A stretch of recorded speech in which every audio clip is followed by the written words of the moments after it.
오늘 새벽기도회 교과연구 시간에 참여하신 모든 성도님들을 주님의 이름으로 환영합니다.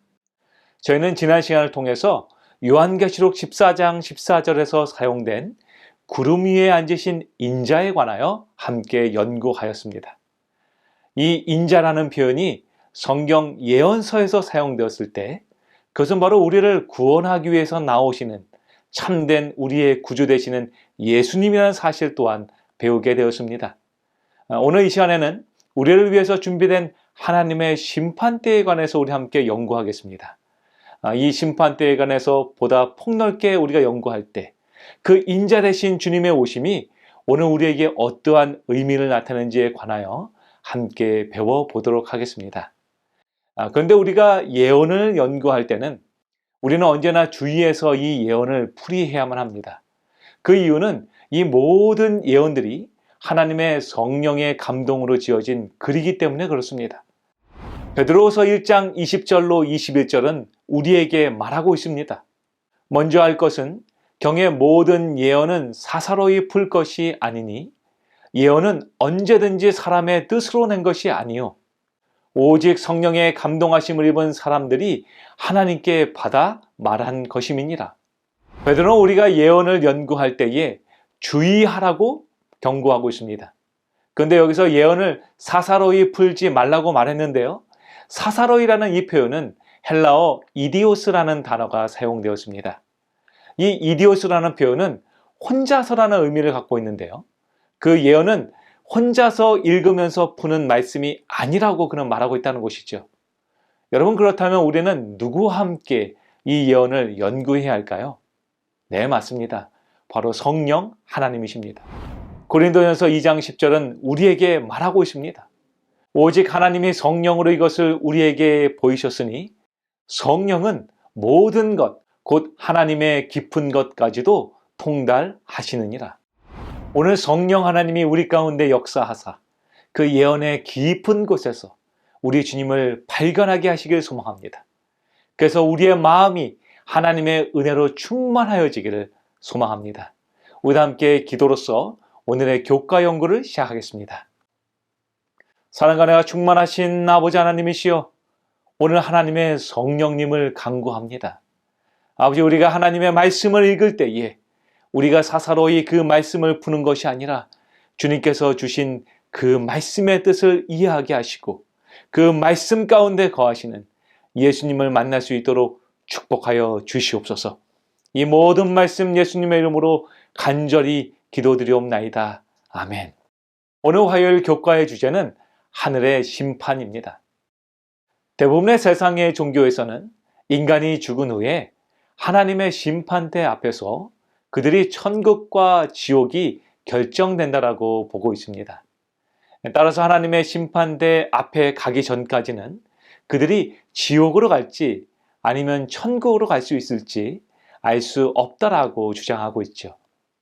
이슬람의 경우도 하나님의 심판대 앞에 섰을 때 하나님의 저울이 선행이 악행보다 많은 것을 가리키면 천국으로 들어갈 수 있다라고 믿고 있습니다. 또한 우리가 잘 아는 카톨릭의 경우도 그 누구도 구원의 확신을 가질 수 없으며 오직 하나님의 심판대 앞에 가 보아야만 그들의 선행으로 천국에 들어갈지 아니면 우리가 잘 아는 것처럼 연옥 또는 지옥에 들어갈지 알 수 있다라고 가르치고 있습니다. 여러분, 그렇다면 우리가 잘 아는 이 성경의 말씀은 오늘 우리에게 하나님의 심판대에 대하여 어떻게 말하고 있을까요? 고린도후서 5장 9절로 10절은 우리에게 다음같이 하나님의 심판대에 관하여 권면하고 있습니다. 그런지 우리는 몸으로 있든지 떠나든지 주를 기쁘시게 하는 자가 되기를 힘쓰노라. 이는 우리가 다 반드시 그리스도의 심판대 앞에 나타나게 되어 각각 선악간에 그 몸으로 행한 것을 따라 받으려 함이라. 보라, 내가 속히 오리니 내가 줄 상이 내게 있어 각 사람에게 그가 행한 대로 갚아주리라. 지금 성경은 우리에게 분명히 말하고 있습니다. 우리 모두가 그리스도의 심판대 앞에 서게 될 것인데 그 심판대 앞에서는 우리가 각각 행한 대로 구원을 얻게 될 것이라는 겁니다. 그러나 여러분, 만약 우리 각 사람이 그 행한 대로만 구원을 받는다면 과연 우리 가운데 얼마나 많은 사람들이 하나님의 구원을 경험할 수 있을까요? 특히 다니엘서 7장은 우리에게 하나님의 심판을 보다 구체적으로 묘사하고 있습니다. 다니엘서 7장 9절로 10절은 우리에게 말하고 있습니다. 내가 보니 왕자가 놓이고 옛적부터 항상 계신 이가 좌정하셨는데 그의 옷은 희가 눈 같고 그의 머리털은 깨끗한 양의 털 같고 그의 보좌는 불꽃이요 그의 바퀴는 타오르는 불이며 불이 강처럼 흘러 그의 앞에서 나오며 그를 섬기는 자는 천천히요 그 앞에서 모셔선 자는 만만이며 심판을 베푸는데 책들이 펴 놓였더라. 지금 다니엘서 7장은 우리에게 하나님의 심판을 구성하는 중요한 두 가지의 요소를 설명하고 있습니다. 첫 번째 요소는 바로 우리의 심판의 주체 되시는 하나님을 말합니다. 하나님은 공의로 우리의 모든 죄들을 심판하는 주체이십니다. 그리고 하나님의 심판의 두 번째 요소가 등장하는데요. 그것은 바로 우리의 심판의 근간이 되는 책들이 놓였다는 것입니다. 이 책들에 관해서는 요한계시록 20장 12절은 우리에게 다음같이 설명합니다. 또 내가 보니 죽은 자들이 큰 자나 작은 자나 그 보좌 앞에 서 있는데 책들이 펴 있고 또 다른 책이 펴졌으니 곧 생명책이라. 죽은 자들이 자기 행위를 따라 책들에 기록된 대로 심판을 받으니. 여러분, 성경은 우리에게 분명하게 말하고 있습니다. 하나님의 심판대 앞에서는 두 종류의 책들이 펴질 것인데 하나는 우리의 죄의 행위들이 기록된 책들이며 또 다른 책은 바로 생명책이라고 말하고 있습니다. 그리고 성경은 우리에게 분명하게 또다시 말합니다. 누구든지 그 이름이 생명책에 기록되지 못한 사람들은 구원을 얻지 못한다는 것입니다. 결국 우리의 행위로는 도저히 구원을 얻지 못한다라고 하나님은 말씀하고 있는 것입니다. 그런데 하나님의 심판은 그 심판을 구성하는 요소가 두 가지가 아니라 세 가지입니다. 여러분, 그렇다면 다니엘서 7장에 나오는 하나님의 심판의 마지막 세 번째 요소는 과연 무엇일까요? 우리는 다니엘서가 7장 10절에서 맞춰지지 않은 것을 정말로 감사해야 합니다. 하나님은 번민하고 두려워하고 있는 다니엘에게 또 다른 이상을 7장을 통해서 보여주십니다. 다니엘서 7장 13절로 14절은 그 이상을 우리에게 다음같이 말하고 있습니다. 내가 또 밤 환상 중에 보니 인자 같은 이가 하늘 구름을 타고 와서 옛적부터 항상 계신 이에게 나아가 그 앞으로 인도되매 그에게 권세와 영광과 나라를 주고 모든 백성과 나라들과 다른 언어를 말하는 모든 자들이 그를 섬기게 하였으니 그의 권세는 소멸되지 아니하는 영원한 권세요 그의 나라는 멸망하지 아니할 것이니라. 여러분, 얼마나 은혜로운 장면입니까? 하나님의 심판의 마지막 요소가 지금 여기에 등장하는데요. 그것은 바로 우리의 대언자 대신 인자가 등장하는 것입니다. 심판자 대신 하나님 앞에서 우리의 모든 죄의 행위들이 기록된 책들이 펴져 있는 그곳에 바로 인자 대신 우리 주님이 앞으로 나아오신 것입니다. 그리고 어제 우리가 연구한 것처럼 다니엘이 본 것과 똑같은 장면을 사도 요한도 보게 됩니다.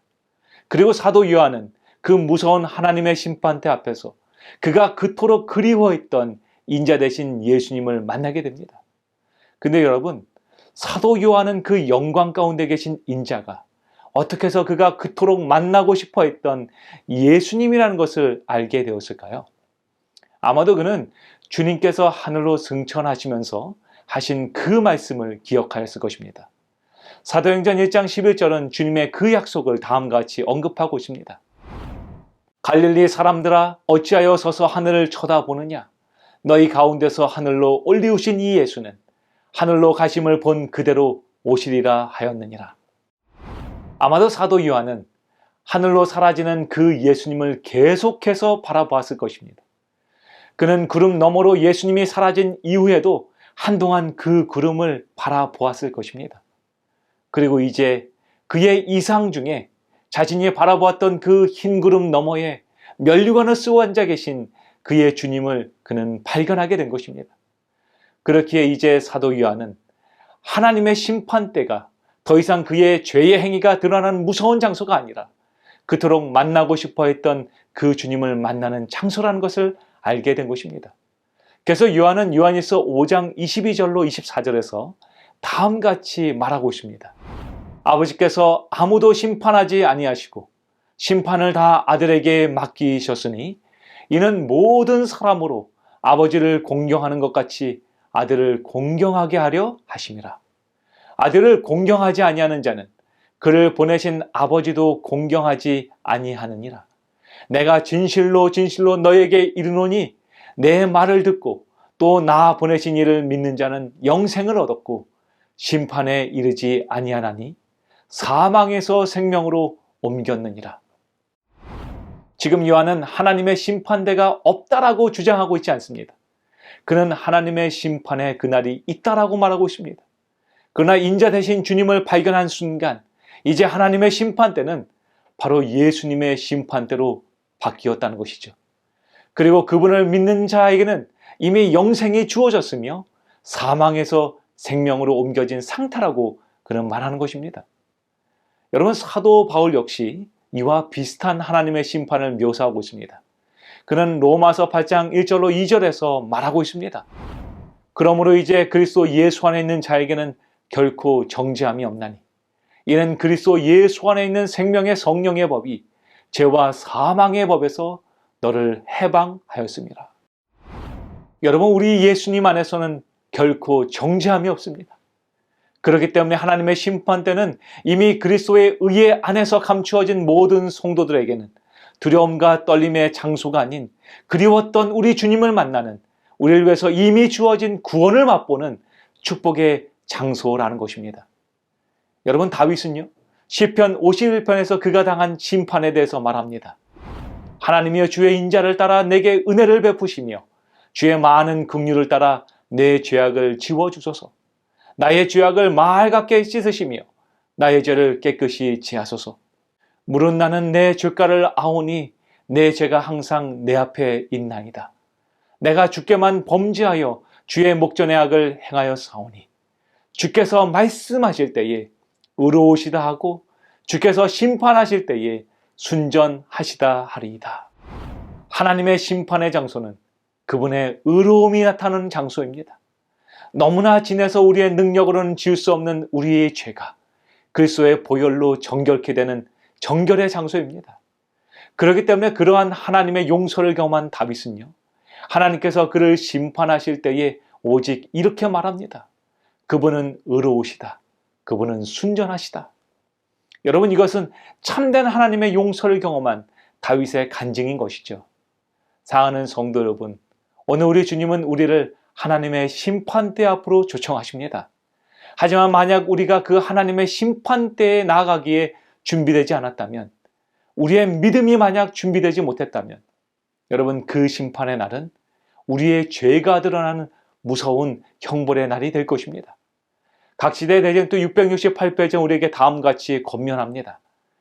모든 악인은 하늘 정부에 대한 대반역이라는 제목으로 하나님의 법정의 심판을 받는다. 그들은 그들의 소송에 대하여 탄환할 것이 전혀 없고 핑계할 것도 없다. 죄의 삭은 고상한 사람과 영원한 생명이 아니고 노예와 파멸과 사망임이 이제 모든 사람에게 입증된다. 악인들은 그들의 반역의 생애를 통하여 무엇을 잃어버리게 되었는지 깨닫는다. 영원한 영광의 힘이 중요한 것이 일찍이 그들에게 주어졌지만 그들은 그것을 거절하였다. 각시대 대쟁투는 오늘 우리에게 분명하게 말하고 있습니다. 이미 우리에게는 선택의 시간이 주어졌다는 것입니다. 오늘 우리가 예수님을 우리의 구주로 신뢰하고 믿지 않는다면 여러분, 그 하나님의 심판대는 우리에게는 우리의 죄를 발견하는 죄의 장소가 될 것입니다. 사랑하는 성도 여러분이시여, 여러분들은 오늘 하나님의 심판대 앞에 서기에 준비가 되셨습니까? 우리의 인자 되신 주님께서는 하늘의 심판대 앞에서 우리를 기다리고 계십니다. 그분은 우리가 그분께로 나오기만 한다면 주홍처럼 붉은 우리의 죄를 눈처럼 희게 하시겠다라고 약속하십니다. 오늘 믿음으로 주님께로 나아가는 저와 여러분이 되기를 소망합니다. 그래서 우리를 위해서 준비된 하나님의 심판대가, 우리를 구원하는 하나님의 은혜가 넘치는, 예수님의 사랑이 넘치는 은혜의 장소됨을 우리 모두가 발견하게 되기를 소망합니다. 오늘 우리 주님은 그 은혜의 심판대 앞으로 우리를 초청하십니다. 여러분, 그곳에 나아가 정말로 우리를 위해서 준비된 하나님의 은혜를 발견하는 저와 여러분이 되기를 간절히 소망합니다. 우리 다 함께 기도하겠습니다. 사랑과 은혜가 충만하신 아버지 하나님이시여, 오늘 우리에게 하나님의 심판대를 알려주시니 감사합니다. 주님, 그 심판의 날에 서기에 우리는 너무나 두렵고 떨립니다. 저희는 너무나 죄인입니다. 그러나 그 심판대의 장소에서 우리를 위해서 중보자 되신 예수님을 만나게 하시니 감사합니다. 아버지시여, 그곳에서 우리의 죄가 정결케 되어지며 우리를 위해서 준비된 하나님의 구원을 맛보는 우리 모두가 되게 인도하여 주시옵소서. 그러기 위하여 오늘 이 시간 예수님을 신뢰하게 하여 주시옵소서. 우리의 삶 속에 많은 고난이 있으나, 많은 유혹이 있으나 오직 구름 위에 앉으신 주님을 바라보게 하여 주시옵소서. 우리 함께 기도하는 모든 성도들의 각 가정마다 아버지 축복하여 주셔서 그 모든 기도들이 하나님의 은혜로 응답되어지게 축복하여 주시옵소서.